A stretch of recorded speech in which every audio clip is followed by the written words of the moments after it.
Tomasians, welcome to V-Exclusives Boto Masino, the special coverage of the Varsitarian of Central Student Council Elections 2013. At kasama po natin ngayon na tumatakbong presidente mula sa Lakas Tomasino Coalition, walang iba, Mr. RG Gonzales. Welcome to V-Exclusives, RG. Thank you for having us here. So RG, first question. Ano ang isang katangian mo na sa palagay mo ay naaayon sa pagiging presidente ng konseho? Isang katangian kung masasabi ko is yung faith ko kay God. Malalim po kasi talaga yung faith ko kay God. And isa po yun sa mga bagay na napatunayan ko as Vice President of the CSC this year. Napaka-importante nun kasi it has helped me sa lahat po ng challenges na pinagdaanan namin sa CSC. So ngayon po bilang presidente, nakikita ko yun na with my faith, I can do anything as a student leader, as a president of this university. So, yun. So bilang vice-presidente noong nakaraang taon, ano ang mga issue o pangyayari na nakita mo na dapat pagtuunan ng pansin at gawa ng agarang aksyon? Ang isang issue na gusto ko talagang bigyan ng pansin is yung baha. At taon-taon naman alam ng mga Tomasians yung binabaha tayo parati sa university. Kaya nga isa sa mga projects namin for this year, part ng platform namin is yung sa projects for the environment para ma-address talaga yung mga issues na yun.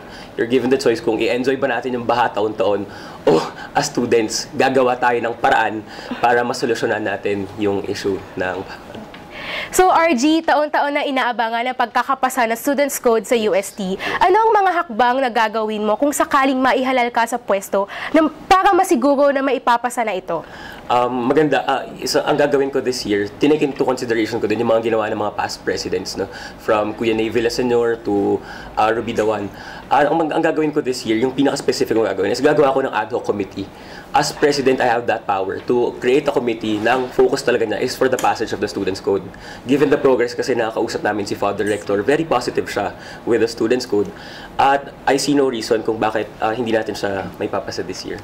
So that's good to hear from you, RG. So, on a lighter note, kung mayroong isang bagay na hindi pa alam ng mga Tomasino tungkol sa iyo, ano iyon? Ang isang bagay na hindi alam ng mga UST students sa akin is, I'm just like them, na kahit Vice President ako ng CSC, kahit tumatakbo akong President this year, kagaya lang nila ako na nag-iisaw din ako dyan sa dapitan parate. Okay. Pupunta din ako kay Mang Toots, nagbabananarama din ako, nag-rock band din ako, temple run, mga ganang bagay. So, simple lang din po akong tao. Okay, so kilalang mga Tomasino sa pagiging competent, committed, and compassionate. Paano mo ito nakikita ngayon at paano mo ito mapapaigting kapag ikaw ay nanalo? Nakita ko talaga yun nung time ng baha, nung habagat, nung relief operations ng CSC sa Santo Domingo together with a lot of organizations. Doon ko nakita yung Tomasian resiliency. And at one point, napaupo nga ako doon sa Santo Domingo. Tapos sabi ko na, with the right president, UST can do so much more. Mapapaigting ko siya this year to the platforms that we are offering the university. Yun talaga yung naging isa sa mga consideration natin, yung 3Cs. So yun, through our platforms. So RG, ano naman ang isang bagay na makakapagpadesisyon sa iyo para hindi tumakbo sa pagka-presidente? Masasabi ko po, family ko. Lalo na po si Mama. Mama's boy po kasi ako. And, okay. Mahal ko po kasi ang nanay ko. Tapos kung pipigilan po na ako, she knows what's best for me. So, hindi ko po talaga gawin. Pero, I have their support. I have my family support, my college's support. Lahat naman po sumusuporta sa pagtakbo ko bilang presidente. So, wala namang makapigil sa ngayon. Okay, okay. So, RG, dumating na tayo sa point kung saan tatalakayin natin ang iba't ibang issue sa loob at labas ng universidad. So, this is answerable by yes or no only. Yes, so, for the first issue, Students' Code. Definitely yes. Reproductive health law. No. Cybercrime law. No. Construction of flyover at Lacson No, Avenue. no. Installation of CCTV cameras. In a way, yes. Okay. So RG, hikayatin mo na ang mga kapwa nating mga Tomasino kung bakit ikaw ang dapat nilang iboto sa darating na eleksyon. For the protection of your rights and welfare, iboto po ninyo.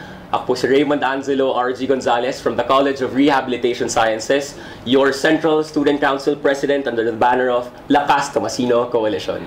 Maraming salamat po.